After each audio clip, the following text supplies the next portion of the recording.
A technique for solving quadratic equations that works with any such equations is the quadratic formula. In this video, we look at examples of solutions to quadratic equations that use the quadratic formula. Let's start with an example. A spaceship is making a descent onto the surface of a planet from a height of 20,000 feet. When it reaches the 1,000-foot mark, it fires its rockets in its final descent for a smooth landing. How long is it in the free fall before it fires its rockets? If this is the equation of motion, h of t equals negative 8t squared minus 100t plus 20,000. We are given a quadratic function and need to know the time the rocket reaches an altitude of 1,000 feet. This gives rise to this equation. Simplified, we get this quadratic equation in standard form. Solving this equation for t will give us the time it takes to reach the 1,000-foot altitude mark. We can use the quadratic formula to solve it. This is what the quadratic formula looks like.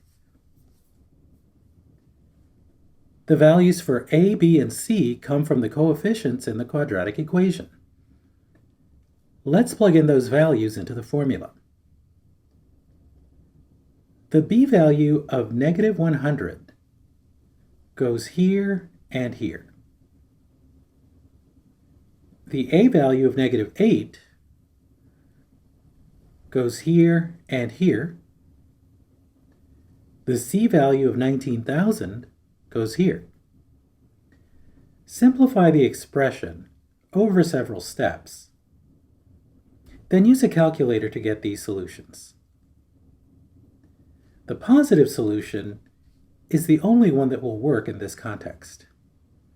So after about 43 seconds, the rocket reaches the 1,000-foot altitude mark. Let's look at another example. This parallelogram has an area of 34. What are the possible lengths for the base and height of the parallelogram? We are given three pieces of information: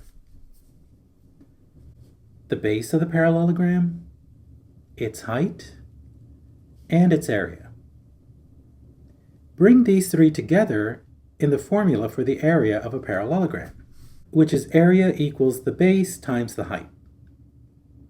We multiply the base and height and have it equal 34. Expand the product of the two binomials. Bring the 34 to the left side of the equation, and we have this quadratic equation. Let's use the quadratic formula to solve it. The b value of 1 goes here and here. The a value of 2 goes here and here.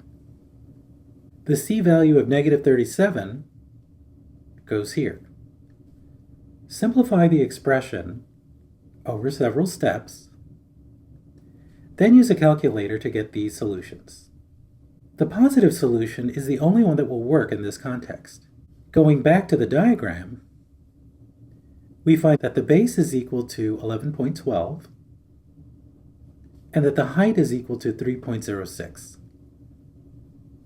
The product of the base and the height give us the approximate value of 34, the area of the parallelogram.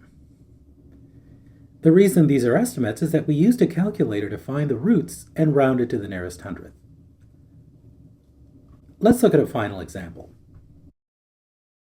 Can this triangle, as labeled, have an area of 24? If not, what are the possible areas and lengths for the base and height of the triangle?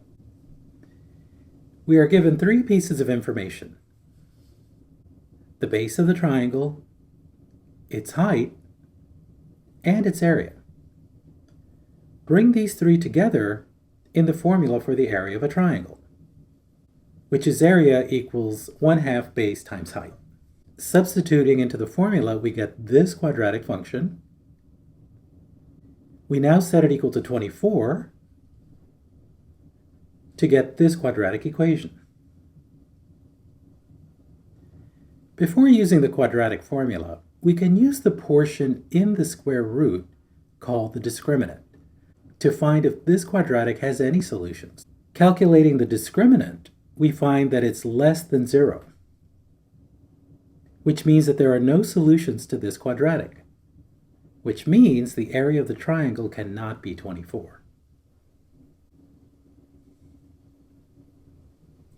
To find an allowable area for the triangle, graph the original quadratic function and add an additional constant until it intersects the x-axis.